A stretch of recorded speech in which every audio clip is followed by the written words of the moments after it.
एक दफा का जिक्र है कि किसी दूर दराज इलाके में एक गांव था।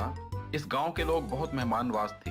कोई भी मेहमान अगर उसके गांव में आ जाता तो इसकी बहुत ही आवभगत किया करते थे। एक दफा इस गांव में एक मेहमान आया। गांव वालों ने जहां इसके सामने तरह तरह के खाने पेश किए, इसके साथ एक बड़ा सा डंडा भी रख दिया। मेहमान खाने को देखकर तो बड़ा खुश हुआ, मगर इस डंडे को देखकर जरा परेशान हो गया। अब भाई साहब बात सुने, ये डंडा यहाँ आपने क्यों रखा है? देखिए, आप डरे नहीं, ये हमारी रवायत है। जो भी मेहमान हमारे गांव में आता है, हम इसी तरह उसकी खातिरतवाज़ी करते हैं। आप खाना शुरू करें जरा। अरे भाई साहब वो तो ठीक है, मैं शुरू करता हूँ, लेकिन ये डंडा जरा यहाँ से। मैंने कहा ना, आप डरे नहीं, आप खाना शुरू करें। ये खाने के बाद इस्तेमाल होता है। खाने के बाद इस्तेमाल होता है? बड़ी अजीब तरह की बातें कर रहे हैं ये आराम लोग तो। मेजबानों ने लाख कस्में खाई कि आप डरे नहीं, खाना शुरू करें, मगर वो मेहमान बज़िद था कि पहले इस डंडे वाला मामला मुझे बताएं, फिर मैं खाना शुरू करूंगा। दरअसल दिल ही दिल में वो डर रहा था कि खाना खाने के बाद कहीं ये डंडा ना मुझे खाने पड़े।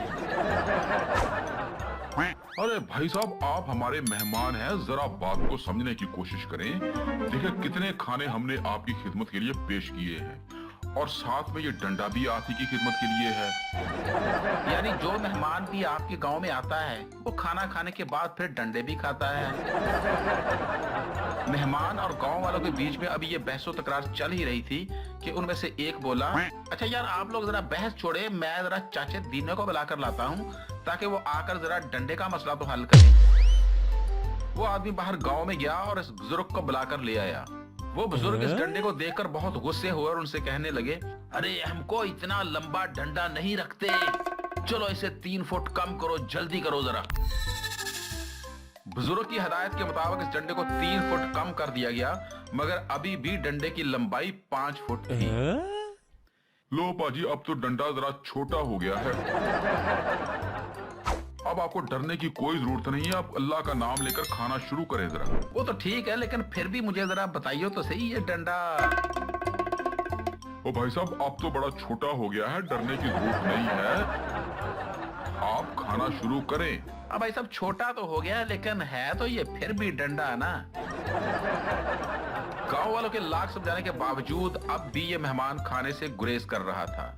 इस मसले को हल करने के लिए एक और बुजुर्ग जिनकी उम्र तकरीबन 90 साल थी, इनको लाया गया। वो भी डंडे की लंबाई को देखकर पहले तो आग बगोला हुए और कहने लगे, ओ बेवकूफो, हाथ की लंबाई के मुताबिक छड़ी रखते हैं, चलो फौरन इसको कम करो। हाथ की लंबाई के बराबर इस छड़ी को देखकर मेहमान खाने के लिए तो रजामंद हो गया, लेकिन इसका तजस्सुस अब भी बरकरार था कि आखिर इस डंडे की हकीकत क्या है। आखिरकार एक और बुजुर्ग जिनकी भुओं और पलकों के बाल सफेद हो चुके थे, उनको बुलाया गया। उन्होंने जब ये छड़ी देखी तो पहले तो बरस पड़े, फिर कहने लगे, बेटा तुम सब लोग बड़े अहमक हो।